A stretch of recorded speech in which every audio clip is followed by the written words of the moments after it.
Hey YouTube, it's Cantaloupa. If you want more MotoAmerica content, check out the new and vastly improved MotoAmerica Live Plus app. It's the only place you can catch all the race action in one place all season long.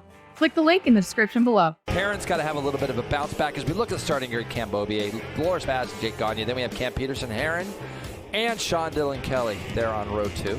A little further back, we've got Bobby Fong, Gillum, and JD Beach with Forez, Posh, and Prince. We'll keep an eye on JD. Didn't get a report yet to see if he was okay after his race 2 incident. Benjamin Smith, Flinders, and Yates outside of row 5. Then Andrew Lee, Nolan Lampkin, and Jason Waters. Richard Kerr, Dean Campbell, and Danilo Lewis with Giannato Camacho and Sierra rounding out row 8. A little bit further back, Arango Segura, John Knowles, and Bobby Davis. All eyes are going to be at the start. Who can get off that line quickest? And I guarantee you, whatever problems Gagne had, he's going to be fighting this race, trying for a better result. 20 laps scheduled in this one, and we're away. And it didn't look like the number 6 got the best start in the world. Cam Peterson,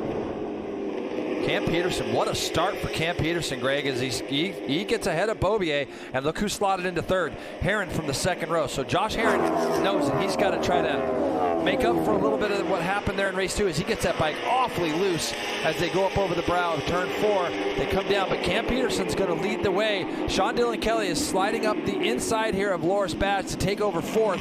See if Baz can turn it up underneath him. Nope, SDK is going to control that position. Bobby Fong also right there in 6th, Greg. So as they race down the turns, yeah, really good stuff by SDK, Jason, on brand new tires, especially right off the start. I mean, you got some good heat in them, but he's really able to trust those tires early on. You know how much confidence he must have right now, Greg, after finishing off the podium. That whole atmosphere in that top pro team had to be electric down there.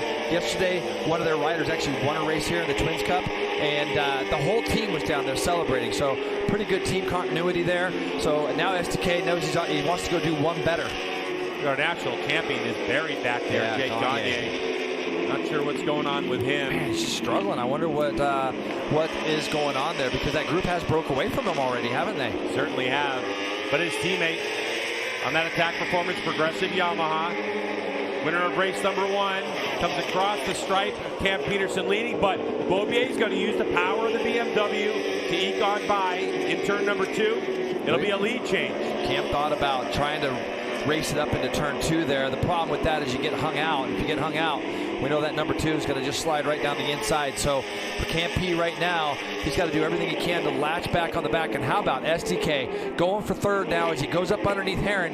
Heron won't be shy to turn it back underneath him, but SDK says no way. He's got that BMW turned, got it down, and he's driving on Cam Peterson right now as they head down to turn 6. SDK may have got 2 for 1. Nope, not quite there. Cam P goes over turn 4 really, really well, so it's going to be a little bit harder. These guys are doing everything they can to keep that number 6 in sight. Cam Peterson broke really deep there. I saw the rear wheel come off the ground. SDK's turned that bike up underneath him. We'll see if he's able to out-drag the Yamaha down into turn 6 or 7. It looks like he was close. Still couldn't quite get there. He's trying, though. And again, you're going to see him turn that bike. Cam Peterson lets his bike run out a little bit more. Not as much as we had seen in the past.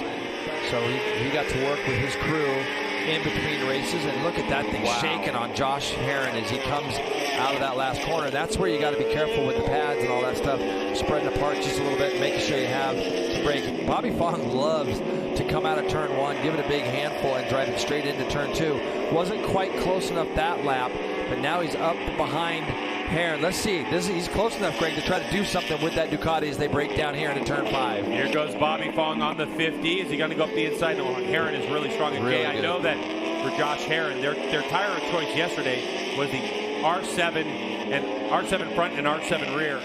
Wanted to be closer to these guys, and I kind of feel that that's kind of what's been going on with Josh too, as Bobby Fong makes this pass. That battle for the podium that Bobby Fong wants to be a part of is getting away from him. Those guys up in the front, 23.6 for Beaubier, 23.7s. You've got to have the right people, and that's what we've credited Sean Dillon Kelly with. He's got Jeremy Toy in his corner, and those guys work so well together. Oh no, Cam Peterson is down. Cam Peterson loses the front down in turn 5. This is a bummer for Cam. We know he was pushing. He was just, he was 1.2, Greg. He got it down to 1.2 seconds back. So Cam's going to get up and get going. As you can see, oh man. Warhorse HSBK Racing, Ducati, New York. V4R Penigale's going after it. Loris Baz spent a couple years in World Superbike and surprised a lot of us by coming back. And when the team announced they were doing a 2-rider Superbike team this year, Peterson, in terms of just running with Cameron Beaubier at this late stages, and is that the 222 possibly? Yeah. You got a multi. Is that one of the Warhorse bikes? Is that Ashton Yates? I don't know who that is. It could be, you know, it might be Manny Segura. Yeah. And it looks like maybe one of the Warhorse bikes. So would it be like Baz? There's Josh Aaron. Yes. Didn't it? Is that what it looked like? It looked like Segura just ran into the back of him, and I'm not sure if Laura's got a little out of shape, headed up to turn 2. But that was a bit of a strange one. I'm just hoping they're both okay. We have a red flag. I see Cam Beaubier put his arm out. Yeah. So red flag is out. That was a really strange incident. I'd love to see that one again, just to kind of get a better perspective of what happened there. This guy comes in here and wins 2 out of the 3 races, and now we head to Road America, and we know the legs of this BMW. It's not slow, and the Ducatis are not slow. So you know, we're gonna see some big battles up there. Throw STK in the mix. JD will be up there as well on another BMW. So this was a track that maybe they didn't earmark. Here's a look at those results from Beaubier with a 4.6-second margin of victory over Bobby Fong and Sean Dillon Kelly. Josh Herron in 4th, with Baz actually gets moved to 18th. But let's get down to Hannah in victory lane.